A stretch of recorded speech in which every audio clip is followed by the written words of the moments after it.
اللهم صل على محمد في الملا إلى يوم الدين. أعوذ بالله من الشيطان الرجيم. بسم الله الرحمن الرحيم. والصلاة والسلام على أشرف المرسلين وعلى آله وأصحابه أجمعين. Fidèles téléspectateurs, assalamu alaikum wa rahmatullahi wa barakatuh. Nous allons, Inch'Allah, aujourd'hui continuer ce chapitre 8 que nous avons commencé et qui a pour titre Al-Anfal, les prises de guerre, ou si vous voulez aussi le butin. Ce chapitre, comme nous l'avons dit, a été révélé après la bataille de Badr. Et Badr, on pourrait dire d'ailleurs, c'est la première grande bataille que les musulmans ont engagée contre la mécréance. Et Dieu merci d'ailleurs, cet endroit de Badr est de nos jours présent lorsqu'on va vers la ville de Médine. Cet endroit est encore bien présent.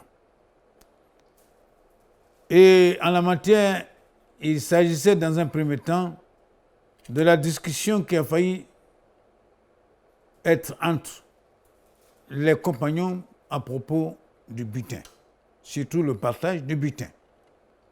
Car n'oublions pas, la richesse peut être toujours source de conflit. Et d'ailleurs, Dieu dit quoi? وَعَلَّمُوا أَنَّمَا أَمْوَالُكُمْ وَأَوْلَادُكُمْ فِتْنَةٌ. Sachez que votre richesse, votre progéniture est une épreuve. Et ainsi, le butin peut devenir aussi une épreuve. Et c'est pour cela que le chapitre d'ailleurs commence par cette question يَسْأَلُونَكَ عَنِ الْأَنْفَالِ قُلِ الْأَنْفَالُ لِلَّهِ وَرَسُولِهِ فَاتَّقُوا اللَّهَ وَأَصْلِحُوا ذَاتَ بَيْنِكُمْ وَأَطِيعُوا اللَّهَ وَرَسُولَهُ إِن كُنتُم مُؤْمِنِينَ. Il t'interroge au sujet du butin, c'est-à-dire le partage du butin. Car à cette bataille, bien sûr, chacun voulait prendre un peu du butin. Et c'est ainsi que il a failli avoir de la zizanie. Et c'est ainsi que donc Dieu révèle ici ce chapitre en disant, il t'interroge au sujet du butin. Dis, le butin est à Allah et à son messager. Donc, ce partage revient à Dieu et à son messager. Pour que les gens ne se ruent pas là-dessus et pour que les gens sachent que c'est au messager et bien sûr son créateur qui ont l'initiative du partage du butin. Et surtout, Dieu dit bien, craignez Allah, maintenez la concorde entre vous. C'est-à-dire, dans cette affaire de butin, il faut avoir la crainte de Dieu et tout faire pour préserver la concorde entre vous. Et enfin, et obéir à Allah et à son messager si vous êtes croyant. Voilà comment ce chapitre commence. Et nous l'avons dit aussi, Al-Anfal, il y en a même qui l'ont baptisé le chapitre Badr, Surat al-Badr. Car ce chapitre tourne beaucoup autour de cette bataille de Badr. Et comme nous l'avons dit aussi, historiquement parlant, c'est un 17 Ramadan de l'an 2 de l'Hégire, qui correspond d'ailleurs au 4 mars 624, qu'a eu lieu cette bataille de Badr.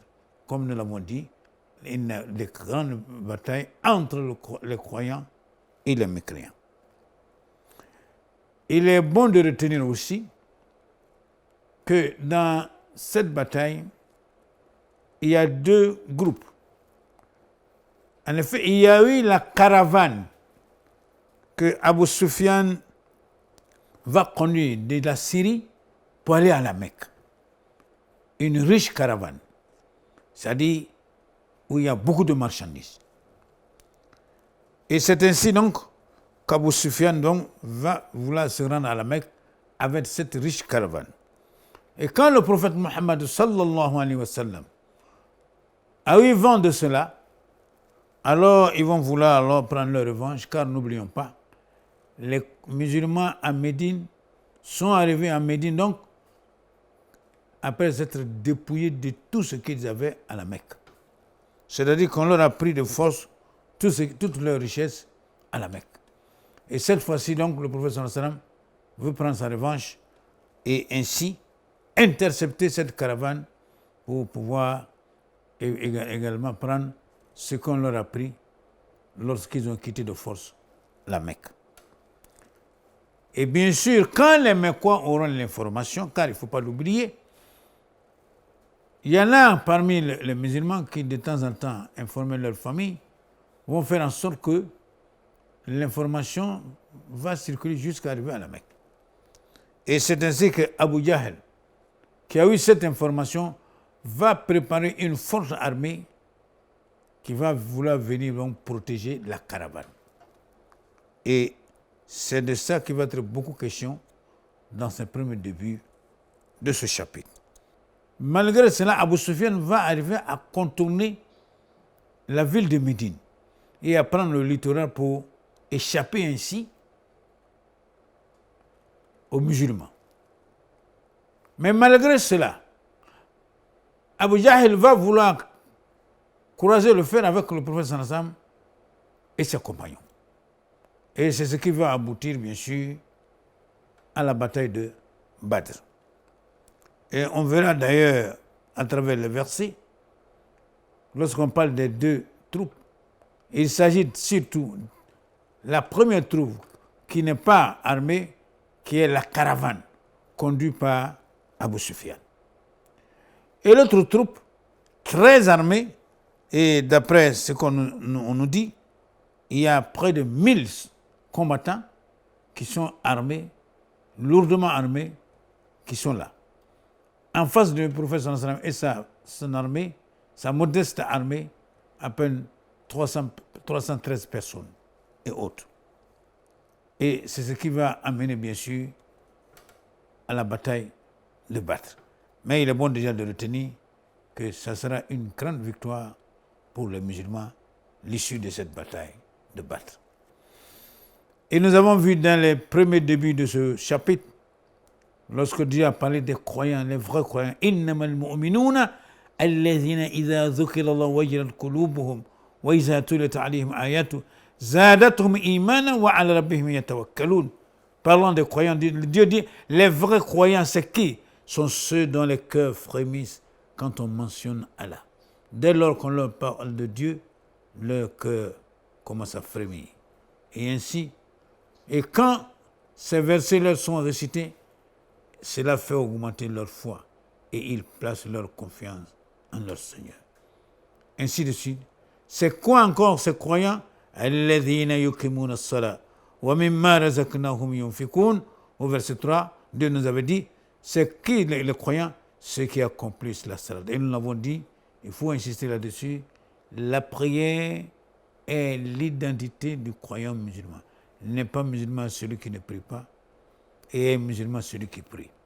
Et même quand nous disons prier, fidèles téléspectateurs, c'est celui-là qui accomplit la prière avec le respect de toutes les conditionnalités d'une prière. Ensuite, c'est ceux-là également qui dépensent dans le sentier de Dieu. En effet, Dieu dit bien, et qui dépensent dans le sentier d'Allah de ce que nous leur avons attribué. Et dans cela, il y a certes la zakat et tout ce que l'on peut donner en aumône aux nécessiteux. C'est de tout ça qu'il est question ici. Et à la fin, Dieu va nous dire أولئك هم المؤمنون حقا لهم الدرجات عند ربهم ومغفرة ورزق كريم. Alors au verset 4, il dit ceux-là sont en toute vérité les croyants, c'est-à-dire ceux dont le cœur frémissent quand on mentionne Allah. Et surtout quand ils attendent les versets du Coran, cela augmente leur foi, qui accomplissent leur prière, qui dépensent dans le sentier de Dieu. Ceux-là donc, Dieu dit bien, ce sont les vrais croyants. Il dit, ceux-là sont en toute vérité les croyants, à eux des degrés élevés auprès de leur Seigneur, ainsi qu'un pardon et une dotation généreuse. Voilà à peu près ce qu'on avait vu dans les tout premiers débuts de ce chapitre.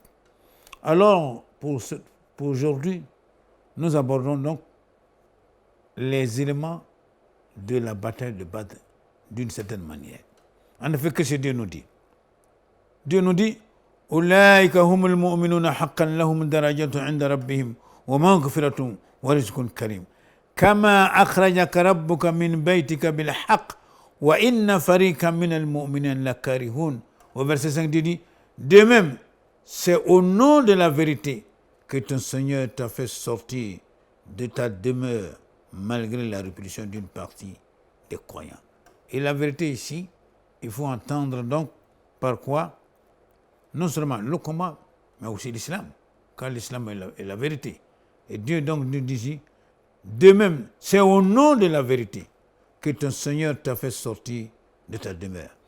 C'est-à-dire le combat que le prophète devait mener.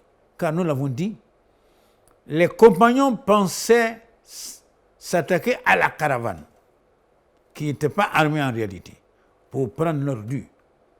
Mais Dieu a décidé autrement.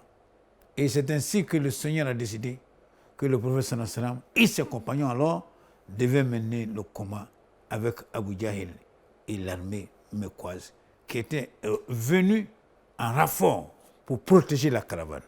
Et c'est ainsi que donc Dieu va nous dire, il dit de même, c'est au nom de la vérité que ton Seigneur t'a fait sortir de ta demeure. Donc ce combat que le prophète devait mener, c'est ce que le Seigneur donc nous rappelle ici en disant que c'est au nom de ce combat que Dieu a fait sortir le prophète de sa demeure, bien sûr avec ce combat. Il dit, malgré la répulsion d'une partie des croyants. Ça veut dire quoi? Malgré l'hésitation, on pourrait même dire le refus de certains compagnons qui, en fait, ne voulaient pas s'attaquer directement au groupe d'Abu Jahl. Et leur intention, c'était plutôt la caravane qui conduisait les marchandises. Car là, il y avait moins de travail à faire, mais tandis que l'autre, il s'agit d'affronter l'armée mecquoise. Et comme nous l'avons dit, très prête pour le combat. Alors que les compagnons, eux, ils n'étaient pas prêts en réalité. Disons, une partie des compagnons n'étaient pas prêts pour le combat. Et c'est ce que le Seigneur rappelle, dit, de même, c'est au nom de la vérité que ton Seigneur t'a fait sortir de ta demeure. Donc, il faut mener cette bataille, ce combat, et le Seigneur donc a décidé de te faire sortir de ta demeure. Il dit bien, malgré la répulsion d'une partie des croyants. Et c'est ce que le Seigneur dit bien. Il dit bien, wa inna farika min al-mu'minin lakarihun. Ce n'étaient pas tous les compagnons, mais une partie avait de la répulsion pour vouloir venir s'attaquer à Abu Sufyan. Et bien sûr, à Abu Jahl, pour mener le combat. Et c'est ainsi donc que le Seigneur va nous dire وَإِذْ يَعِدُّكُمُ اللَّهُ إِحْدَى الطَّائِفَتَيْنِ أَنَّهَا لَكُمْ وَتَوَدُّونَ أَنَّ غَيْرَ ذَاتِ شَوْكَةٍ تَكُونُ لَكُمْ وَيُرِيدُ اللَّهُ أَنْ يُحِقَّ الْحَقَّ بِكَلِمَاتِهِ وَيَقْطَعَ دَابِرَ الْكَافِرِينَ. Alors, à ce verset 7, le Seigneur va dire ceci. Rappelez-vous quand Allah vous promettait qu'une des deux bandes sera à vous. Donc, il y a cette promesse du Seigneur pour dire que dans les deux groupes, il y a une qui sera à vous. C'est-à-dire que vous allez combattre une de ces deux troupes et vous aurez le dessus. Et c'est ainsi donc que le Seigneur donc nous dit ici, rappelez-vous, c'est-à-dire les compagnons, Dieu s'adressant aux compagnons ici, rappelez-vous quand Allah vous promettait qu'une des deux bandes sera à vous, c'est-à-dire la caravane ou la bande de Abu Jahl qui est venue de la Mecque. Ça, en tout cas, l'une des deux, vous allez gagner le combat contre eux. Fidèles téléspectateurs, nous sommes à l'émission de Tafsir, l'effort humain pour comprendre la parole de Dieu. Donc, rappelez-vous quand Allah vous promettait qu'une des deux bandes sera à vous. Donc, les deux bandes ici, il faut bien comprendre, fidèles téléspectateurs. Premièrement, la caravane est une bande, et bien sûr, le groupe de Abu Jahl qui est venu de la Mecque avec une forte armée pour venir protéger la caravane. C'est ce qui constitue les deux bandes. Et c'est ce que le verset nous dit bien. Quand Allah vous promettait qu'une des deux bandes sera à vous. C'est-à-dire que vous allez gagner le combat contre l'une des deux bandes. Ensuite, vous désirez vous emparer de celle qui était sans armes. Ça, c'était dans le fort intérieur d'un compagnon, disons une partie des compagnons. Leur désir était quoi? Vous désiriez vous emparer de celle qui était sans armes, c'est-à-dire la caravane. Et comme nous l'avons dit depuis le début, la caravane, il y avait des marchandises. Beaucoup de marchandises, quand Abu Sufyan gérait donc depuis la Syrie et allait alors vers la Mecque. Et c'est ce qui intéressait beaucoup de compagnons. Et c'est pour cela que donc Dieu dit ici, vous désiriez vous emparer de celle qui était sans armes. C'était donc la caravane de Abu Sufyan, qui n'était pas en réalité très armée. Alors qu'Allah voulait par ses paroles faire triompher la vérité et anéantir les mécréants jusqu'au dernier. Oui, donc le Seigneur nous répète ici, وَإِذْ يَعِدُّكُمُ اللَّهُ إِحْدَى الطَّائِفَتَيْنِ أَنَّهَا لَكُمْ وَتَوَدُّونَ أَنَّ غَيْرَ ذَاتِ شَوْكَةٍ تَكُونُ لَكُمْ وَيُرِيدُ اللَّهُ أَنْ يُحِقَّ الْحَقَّ بِكَلِمَاتِهِ وَيَقْطَعَ دَابِرَ الْكَافِرِينَ. Oui, le Seigneur donc dit aux compagnons, rappelez-vous quand Allah vous promettait qu'une des deux bandes sera à vous, que vous aurez le dessus sur l'une des deux bandes. Ensuite, vous désiriez vous emparer de celle qui était sans armes, c'est-à-dire dans le fort intérieur de certains compagnons, ce qui les intéressait, c'était la caravane avec les marchandises. C'était donc, parce que la caravane, c'est pour ça que Dieu dit sans armes, parce qu'elle n'était pas armée. Elle n'était pas venue pour un combat. Mais une partie d'un compagnon, c'est ce qui les intéressait en réalité. Alors qu'Allah voulait par ses paroles faire triompher la vérité et anéantir les mécréants jusqu'au dernier. Donc, le Seigneur, par contre, voulait en fait que le prophète et ses compagnons sortent pour croiser le fer avec Abu Jahil, qui était bien armé. Et la crainte des compagnons ici, c'était quoi? Parce qu'ils n'étaient pas très préparés. Et ensuite, les moyens qu'ils avaient, car n'oublions pas, pour aller à une bataille, il faut non seulement se préparer, mais avoir les moyens aussi de cette bataille. Mais à partir du moment où Dieu leur a promis la victoire, il n'y avait pas de crainte en la matière. Et c'est pour cela donc, le Seigneur a dit bien, alors qu'Allah voulait par ses paroles faire triompher la vérité et anéantir les mécréants jusqu'au dernier. Le Seigneur, en désignant, ou sinon en demandant au prophète de sortir pour combattre Abu Jahil et ses soldats, le Seigneur dit ici que c'était pour faire triompher la vérité, c'est-à-dire l'islam. Et ensuite, anéantir les mécréants jusqu'au dernier. Car n'oublions pas, à cette victoire donc de Badr, le Seigneur permettra aux musulmans d'avoir la victoire. Et dans cette victoire, il y a eu quoi? Il y a eu près de 70 hommes qui vont être tués du côté de Abu Jahil, y compris Abu Jahil lui-même. Et bien sûr, il y aura aussi beaucoup de prisonniers qui seront faits dans les mécréants. Et bien sûr, du côté des musulmans, on notera aussi près de 14 musulmans qui vont trouver la mort. Mais le Seigneur nous informe en nous disant bien que vous désirez vous emparer de celle qui était sans armes, alors qu'Allah voulait par ses paroles faire triompher la vérité. Et nous disons ici la vérité, ici il faut entendre l'islam, c'est-à-dire donner la victoire à l'islam. Et effectivement, à la fin de la bataille de Badr, les musulmans ont eu la victoire. Et c'est ainsi que donc Dieu dit, faire triompher la vérité et anéantir les mécréants jusqu'au dernier. Car dans cette bataille, le patron de la troupe de Abu Jahil, qui est lui-même Abu Jahil donc, a été anéanti, a été tué. Et ensuite, les musulmans ont fait beaucoup de prisonniers. C'est pour dire donc, ça a été une grande victoire de la Oumma islamique ce jour-là. Et par la suite donc, le Seigneur nous dit ceci, لِيُحِقَّ الْحَقَّ وَيُبْطِلَ الْبَاطِلَ وَلَوْ كَرِهَ الْمُجْرِمُونَ. Il dit au verset 8, afin qu'il fasse triompher la vérité et anéantir le faux. Donc, en demandant au prophète sallallahu alayhi wa sallam et ses compagnons pour croiser le fer avec Abu Jahl et sa troupe, l'objectif c'est quoi? Afin qu'il fasse triompher la vérité. Triompher quoi? Non, la vérité ici, il faut entendre l'islam. C'était le triomphe de l'islam vis-à-vis des mécréants. Et anéantir le faux. Et le faux c'est quoi? La mécréance qui était venue avec sa troupe d'Abu Jahl. Et c'est pour cela que le Seigneur dit bien, afin qu'il fasse triompher la vérité et anéantir le faux, en dépit de la répulsion qu'en avaient les criminels. Oui, c'est-à-dire, malgré la répulsion, la volonté des mécréants, car Abu Jahl, malgré le fait que la caravane avait pu dépasser Médine pour aller vers la Mecque, il a quand même décidé de croiser le fer avec le prophète sallallahu alayhi wa sallam et ses compagnons. Et leur objectif ici, c'était quoi? C'était de finir avec les musulmans. Mais malgré ça, Dieu a donné la victoire aux musulmans.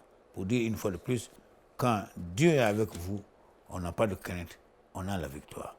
Et ainsi, Dieu va continuer en nous disant إِذِ تَسْتَغِيثُونَ رَبَّكُمْ فَاسْتَجَابَ لَكُمْ أَنِّي مُمِدُّكُمْ بِأَلْفٍ مِنَ الْمَلَائِكَةِ مُرْدِفِينَ. Et rappelez-vous, donc, ça c'est encore le Seigneur qui s'adresse au prophète et à ses compagnons.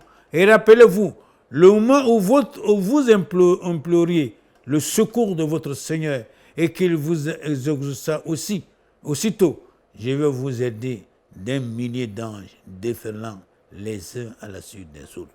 Oui, là, n'oublions pas, le prophète a demandé l'aide de Dieu au cours de cette bataille. Et ainsi, Dieu a aidé les musulmans en envoyant des anges. Et d'ailleurs, lorsque nous allons dans le chapitre 3, cela est dit par le Seigneur en disant lui, وَلَقَدْ نَصَرَكُمُ اللَّهُ بِبَدْرٍ وَأَنْتُمْ أَذِلَّةٌ فَاتَّقُوا اللَّهَ لَعَلَّكُمْ تَشْكُرُونَ إِذْ تَقُولُ لِلْمُؤْمِنِينَ أَلَنْ يَكْفِيَكُمْ أَنْ يُمِدَّكُمْ رَبُّكُمْ بِثَلَاثَةِ آلَافٍ مِنَ الْمَلَائِكَةِ مُنْزِلِينَ بَلَى إِنْ تَصْبِرُوا وَتَتَّقُوا وَيَأْتُوكُمْ مِنْ فَوْرِهِمْ هَذَا يُمِدُّكُمْ رَبُّكُمْ بِخَمْسَةِ آلَافٍ مِنَ الْمَلَائِكَةِ مُسَوِّمِينَ. En effet, dans ce verset 123 du chapitre 3, le Seigneur dit ceci: Allah vous a donné la victoire à Badr, alors que vous étiez humiliés. Craignez Allah donc, afin que vous soyez reconnaissants. Voilà, fidèles téléspectateurs, le Seigneur confirme en nous disant bien, Allah vous a donné la victoire à Badr. Donc, c'est par l'aide du Seigneur que les musulmans ont eu cette victoire. Alors que vous étiez humiliés, craignez Allah donc, afin que vous soyez reconnaissants. Et par la suite, le Seigneur va dire, Allah vous a bien donné la victoire lorsque tu disais aux croyants, ne vous suffit-il pas que votre Seigneur vous fasse descendre en aide 3 milliers d'anges. Mais oui, si vous êtes endurants et pieux, et c'est-à-dire les ennemis, vous assaillent immédiatement, votre Seigneur vous enverra en renfort 5000 anges marqués distinctement. Voilà la bataille au cours de laquelle donc Dieu va aider les musulmans par même l'arrivée des anges pour les soutenir. Et tout ceci va concourir pour pouvoir donner la victoire, une victoire éclatante au prophète et à ses compagnons. Et c'est de ça que le Seigneur parle ici. Oui, Allah vous a donné la victoire à Badr. Oui, pourquoi?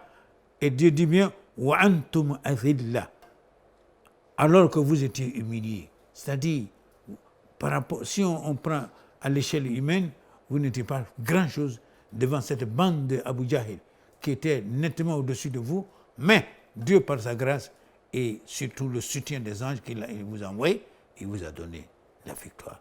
Pour dire, quand Dieu décide de donner la victoire, il la donne et sans embâche. Et c'est ce que le prophète sallallahu alayhi wa sallam et ses compagnons ont eu comme cadeau de la part de leur Seigneur au cours de cette bataille de Badr. Et comme nous l'avons dit, ce fut la première grande bataille des musulmans contre les mécréants, et par la grâce de Dieu, les musulmans ont remporté une victoire éclatante et surtout ont fait beaucoup de prisonniers parmi les mécréants. Et c'est ainsi donc Dieu répond ou bien informe les musulmans en leur disant « Et rappelez-vous le moment où vous imploriez le secours de votre Seigneur et qu'il vous exauça aussitôt. » Donc, quand les musulmans ont demandé l'aide de Dieu, aussitôt Dieu a répondu à leur demande. Et ainsi, ils ont eu la victoire. Fasse Dieu que nous ayons toujours la victoire et que nous ayons l'aide de Dieu face aux ennemis. Comme les musulmans en ont bénéficié au jour de la bataille de Badr en face de leurs ennemis. En espérant continuer, Inch'Allah, la suite de ce chapitre. Ne l'oublions pas, ce chapitre parle beaucoup de la bataille de Badr. Et cette bataille a eu, sur le plan de l'histoire, la grande victoire, les musulmans sur les mécréants. Et face à Dieu, que nous connaissions toujours la victoire face à nos ennemis. En espérant vous retrouver pour la suite, nous vous disons Assalamu alaikum wa rahmatullah wa barakatuh. Allahumma salli ala Muhammadin fil mala ila yawmiddin. Allahumma salli ala Muhammadin fil mala ila yawmiddin.